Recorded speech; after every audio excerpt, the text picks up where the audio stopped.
नमस्कार, मैं डॉक्टर अंकुर शर्मा और लो बैकएक सीरीज़ की इस वीडियो में हम बात करेंगे कि लो बैकएक को बढ़ाने वाले कौन से प्रेसिपिटेटिंग फैक्टर्स होते हैं और वे कौन से रेड फ्लैग साइंस हैं जिनके होने पर हमको अलर्ट हो जाना चाहिए और यह एक इमरजेंसी है। तो सबसे पहले बात करते हैं प्रेसिपिटेटिंग फैक्टर में लो बैकएक के ऑस्टियोपोरोसिस, हड्डियों में कैल्शियम की कमी होना। आजकल सन एक्सपोजर काफ़ी कम हो चुका है। मैं पहले भी काफ़ी वीडियो में बता चुका हूँ कि सन एक्सपोजर ऑलमोस्ट ख़त्म सा ही हो गया है, क्योंकि सभी लोग अंदर बंद कमरों में रहते हैं या ऑफिस में जाते हैं या ट्रैवल भी करते हैं, तो फोर व्हीलर्स या पब्लिक ट्रांसपोर्ट से करते हैं, तो सन एक्सपोजर काफ़ी कम होता है। तो उसकी वजह से हमारी बॉडी में, स्किन में विटामिन D3 की सिंथेसिस नहीं हो पाती है, जिसकी वजह से कैल्शियम का एब्जॉर्प्शन नहीं होने से हड्डियाँ कमज़ोर हो जाती हैं। इसके अलावा दूध और पौष्टिक आहार भी बहुत अच्छी मात्रा में नहीं मिलता है, तो उस वजह से भी कैल्शियम की कमी होती है। फिर एक अगला कारण ये भी होता है कि लैक ऑफ एक्सरसाइज कम होने से, ब्लड सर्कुलेशन की कमी होने से भी हड्डियाँ कमज़ोर होती हैं। हड्डियाँ कमज़ोर होने पर क्या होता है कि जैसे कैल्शियम की कमी हो गई तो स्पाइन जो होते हैं कोलैप्स हो जाते हैं। स्पाइन के कोलैप्स होने पर जब एक स्पाइन कोलैप्स होती है तो उसके साथ साथ कुछ समय बाद में और बाकी की स्पाइन भी जो होती हैं पिचक जाती हैं। तो ये एक वजह रहती है जिसकी वजह से कमर दर्द बढ़ता है, और अक्सर ऐसा महिलाओं, वृद्ध पुरुषों में और थायराइड से डिसऑर्डर से रिलेटेड और डायबिटिक लोगों में और स्मोकिंग करने वाले लोगों में अक्सर ये कारण देखा गया है। स्टीरॉयड का सेवन करने वाले जो लोग होते हैं, प्रोटीन पाउडर के जो डिब्बे आते हैं बॉडी बिल्डिंग के, उनमें भी कई बार ऐसा देखा गया है कि भूख बढ़ाने के लिए स्टीरॉयड्स मिले रहते हैं, तो उनसे भी सेवन करने से हड्डियों में कैल्शियम की कमी होती है। इसी प्रकार मधुमेह, डायबिटीज़, स्मोकर, बीड़ी सिगरेट पीने वाले, एल्डरली जो लोग हैं, वृद्ध लोग हो गए जिनमें धूप नहीं मिलती है, धूप में ज़रा से भी देर नहीं रहते हैं, इन सभी लोगों में हड्डी और जोड़ों में ऑस्टियोपोरोसिस की समस्या बनी रहती है, जो कमर दर्द का कारण बनती है। इसके अलावा लो बैकएक के रोगियों को लंबोसैक्रल बेल्ट का जरूर प्रयोग करना चाहिए, जिससे कमर की हड्डियों, जोड़ों, लिगामेंट्स, मसल्स को सपोर्ट मिले। पोस्चर पे एक इम्पॉर्टेंट बात है, क्योंकि पुअर पोस्चर आजकल देखा जाता है। गलत तरीके से ज़्यादा देर तक खड़े रहना, बैठे रहना भी पोस्चरल लो बैकएक का कारण बनता है, और इस तरह का कमर दर्द सब तरफ फैला रहता है, परंतु यह लेटने पर या आराम करने पर कम हो जाता है। सही पोस्चर वही होता है जिसमें हड्डी, जो स्पाइन है, हमारी जो बॉडी है, वो स्ट्रेट खड़ी रहे और गर्दन को आगे नहीं झुकाना चाहिए बहुत ज़्यादा, या कमर भी ऐसे आगे झुकाकर नहीं बैठना चाहिए, ना ही खड़े होना चाहिए। फिर हम बात करते हैं अब संक्रमण की। संक्रमण भी कमर दर्द को बढ़ाते हैं। संक्रमण किन किन लोगों में ज़्यादा होने के चांस हैं? जैसे मधुमेह के रोगी हो गए, उनमें फ्रिक्वेंटली इन्फेक्शन होता है, या इनको इम्यूनिटी कम है, इम्यूनोडिफिशियंसी है, जैसे HIV या एड्स के मरीज़ हो गए। इसके अलावा जो नशा के आदि लोग होते हैं, जो इंट्रावेनस इंजेक्शन लगाते हैं, नसों में इंजेक्शन लगा के नशा करते हैं, ऐसे लोगों में संक्रमण ज़्यादा होता है। जिनको पेशाब संबंधी इन्फेक्शन, यूरिन ट्रैक्ट इन्फेक्शन होता है, और बुखार की अवस्था में कमर दर्द अधिक महसूस किया जाता है, क्योंकि संक्रमण से हुई सूजन, इन्फेक्शन इंड्यूस इन्फ्लामेशन की वजह से कमर दर्द ज़्यादा महसूस होता है।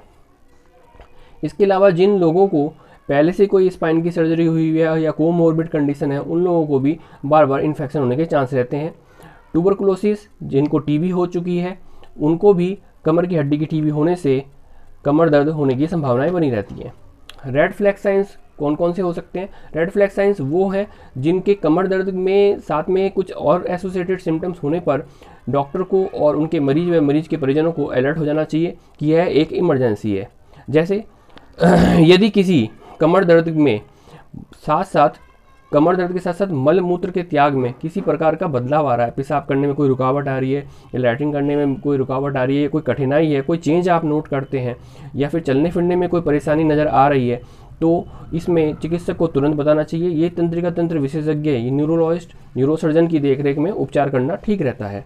जैसे कौडा इक्विना सिंड्रोम है, जिसमें स्पाइनल कॉर्ड, जो रीढ़ की हड्डी में जो मेरुरज्जु है, इसके क्षतिग्रस्त होने पर, अत्यधिक दबाव होने पर ऐसे लक्षण उत्पन्न होते हैं, जिसमें मल मूत्र में परेशानी आती है और चलने फिरने में भी परेशानी आ जाती है।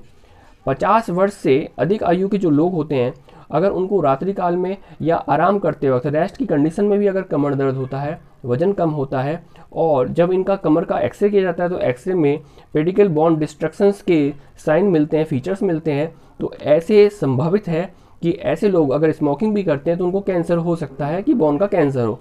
तो ऐसे में कैंसर स्पेशलिस्ट से संपर्क करना ठीक रहता है। और अन्य रेड फ्लैग साइंस में हम बात करते हैं कि जैसे धूम्रपान करने वाले वृद्ध लोग हो गए, यदि उनमें कमर दर्द के साथ साथ पेट में दर्द हो, चक्कर आ रहे हो, ब्लड प्रेशर कम हो, तो ऐसे मरीजों को कमर की जांच के साथ साथ पेट का भी चेकअप करा लेना चाहिए। अगर पेट की जांच में कोई एब्डोमिनल एओर्टा एनेरिज्म मिलता है, महाधमनी का विस्तार मिलता है, और वो डॉक्टर जब चेक करते हैं तो उनको पल्सेटाइल फीलिंग मिल जाती है, पल्सेशन मिलती है, एक्सपेंसाइल पल्सेटाइल मिलती है, और जिसका पता पेट की जांच के दौरान पता चलता है, और यह एक इमरजेंसी होती है और इसमें तुरंत सर्जन से कांटेक्ट करना होता है। अगर कमर दर्द लेटे लेटे या आराम की मुद्रा में हो तो यह हमेशा एक गंभीर कारण की तरफ इंडिकेट करता है।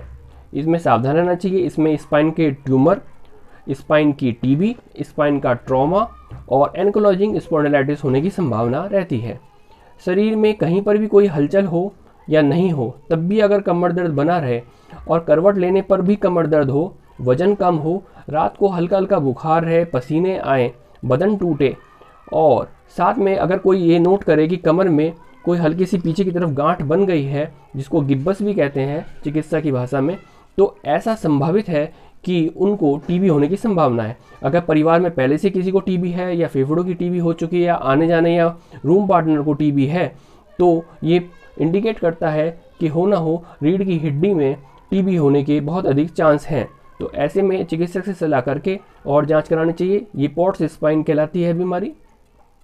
बैठने पर अगर कमर दर्द हो रहा है और बैठने के अलावा ये एक पैर में भी जा रहा है, पैर के पीछे से जांग में, कूल्हे, जांग और फुट्स में जाता है, इस तरह का पेन डिस्क रिलेटेड डिसऑर्डर्स को दर्शाता है। इसमें नस के दबने से शूटिंग पेन होता है। जो दर्द बैठने पर कमर दर्द नहीं होता परंतु चलने पर दर्द होता है, इस तरह का दर्द स्पाइनल कैनाल स्टेनोसिस में होता है। पहले तो हमें ये समझना होगा स्पाइनल कैनाल स्टेनोसिस है क्या। स्पाइनल कैनाल स्टेनोसिस वो है जो स्पाइनल कैनाल, एक तरह की सुरंग जिसमें से मेरुरज्जु जा रही है, अगर वही सुरंग संकरी हो जाए, नैरू हो जाए किसी भी कारण से, चाहे उसमें हड्डी का ग्रोथ हो रही हो या फिर डिस्क के प्रोलैप्स होने से या फिर लिगामेंट्स के प्रोड्यूसन से या किसी ट्यूमर की वजह से या इन्फेक्शन की वजह से, अगर वो स्पाइनल कैनाल नैरो हो जाती है तो जो रीढ़ की हड्डी में जो स्पाइनल कोड जा रही है तो वो दबने लगती है। स्पाइनल कोड के दबने की वजह से कुछ बहुत सारे न्यूरोलॉजिकल तंत्रिका तंत्र संबंधी लक्षण होते हैं। तो इस बात को हमें समझना होगा कि अगर रोगी पीछे झुकने पर, एक्सटेंशन पर अगर दर्द बढ़ रहा है तो ये स्पाइनल स्टेनोसिस का होता है। ऐसा नसों के निकलने वाले जो गैप होते हैं, फोरामेन होते हैं, उनका साइज कम होने की वजह से होता है। इसी प्रकार से स्लिप बोन, जिसमें हड्डी जो आगे खिसक जाती है, वर्टिब्रल बोन, उसमें भी इसी प्रकार से दर्द होता है जो पीछे झुकने पर या एक्सटेंशन पर बढ़ता है। जबकि डिस्क रिलेटेड डिसऑर्डर में आगे झुकने पर दर्द बढ़ता है, क्योंकि डिस्क प्रोलैप्स होकर वो कंप्रेस होती है, आगे की तरफ शिफ्ट होती है, तो डिस्क प्रोलैप्स में ये दर्द बढ़ता है।